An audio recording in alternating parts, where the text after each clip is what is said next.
কেমন আছেন সবাই? আশা করছি সবাই খুব ভালো আছেন। Welcome to our channel. তো আজকে আবার একটা নতুন ব্লগ নিয়ে চলে এসেছি, যেটা হচ্ছে ওটি ট্রিপের। আমরা লাস্ট ইয়ার ডিসেম্বরে গেছিলাম। তো ব্লগটা আনতে অনেক লেট হয়ে গেল। তো যাই হোক, শুরু করা যাক।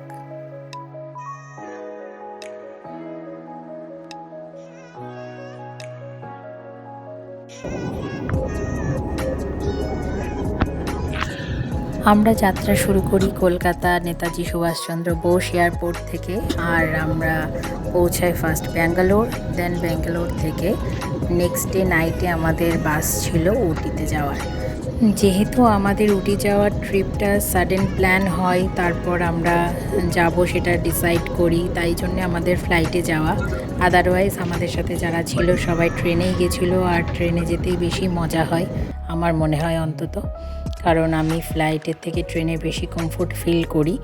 আর আমাদের ফ্লাইটের জার্নিটাও বেশ অন্যরকম ছিল, কারণ মাঝ আকাশে যখন আমরা পৌঁছাই তখন ভীষণভাবে এয়ার বাম্পিং শুরু হয় ওয়েদার খারাপ হওয়ার কারণে।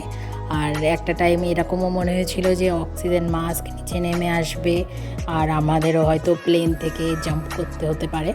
তো সেই জন্যে এমনিতেই আমার ফ্লাইট খুব একটা পছন্দের নয়, আর এরকম সিচুয়েশান দেখে যে কারোরই ভয় লাগে। তো যাই হোক, আমরা সেফলি গিয়ে পৌঁছাই ব্যাঙ্গালোর এয়ারপোর্টে। তারপর আমরা অনেক রাতে পৌঁছেছিলাম, যেহেতু ওয়েদার কন্ডিশন খারাপ ছিল, ফ্লাইট ডিলেড ছিল। তো তারপর মর্নিংয়ে আমাদের আবার যাত্রা শুরু হয়।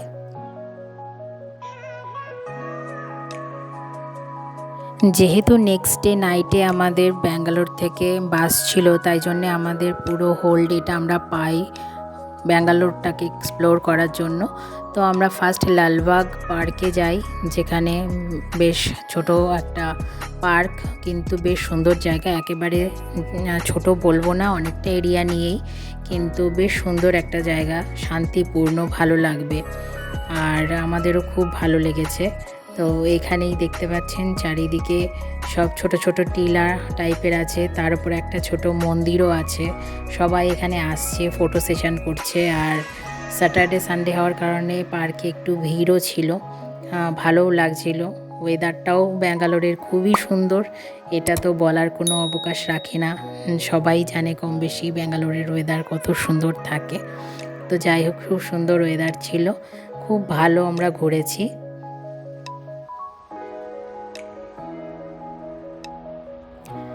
কোথাও ট্রিপে গেলে সাথে যদি থাকে বাচ্চা, তাহলে তো বিনোদনের কোনো অভাব হয় না, তারাই আমাদের মন ভরিয়ে দেয় এবং দিন কেটে যায়। তো আমাদের এখানে ছোট্ট বিহুরানি একটা ছোট্ট ডান্স পারফরমেন্স করে আমাদেরকে দেখাচ্ছিল, আমাদেরকে বিনোদন দেওয়ার জন্য। তো আপনারাও দেখুন, আপনাদেরও খুব ভালো লাগবে।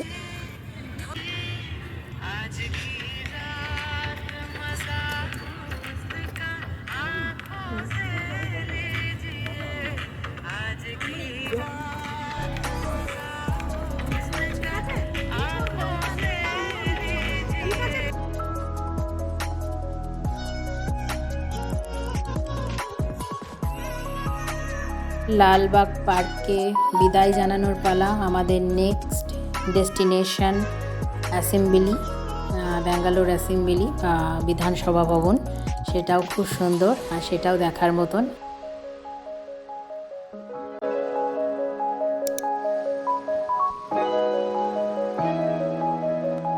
অ্যাসেম্বলি ভিডিওটা যদিও বাইরে থেকে নেওয়া, মানে আমি গাড়িতে বসে ভিডিও শ্যুট করেছি, আমরা নিচে নামিনি, কারণ ব্যাঙ্গালোরের ওয়েদার তখন বেশ গরম হচ্ছিল, আর বাইরের ওয়েদারটা খুব গরমও ছিল, এরকম সচরাচর হয় না। তো যাই হোক, সেই কারণে আমি বাইরে থেকেই ভিডিও শ্যুট করেছি। খুবই সুন্দর, দেখার মতো, সবাই যায় দেখতে, এবং সামনেটা এত সুন্দরভাবে সাজানো, সেটাও বলার অবকাশ রাখে না। তো এখানে আমাদের বাস চলে এসেছে, আর আমরা বাসে চেপেও গেছি।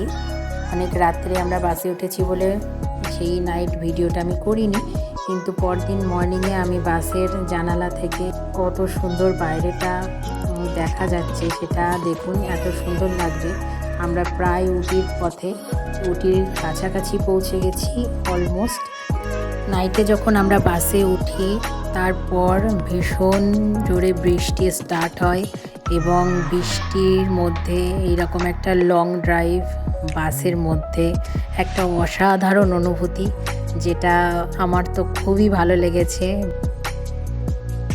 পাহাড়ি অপূর্ব সৌন্দর্য দেখতে দেখতে আমরা প্রায় উটির কাছাকাছি পৌঁছে গেছি। তো ভিডিওটা আজকে এই পর্যন্তই, দেখা হবে নেক্সট ভিডিওতে আবার।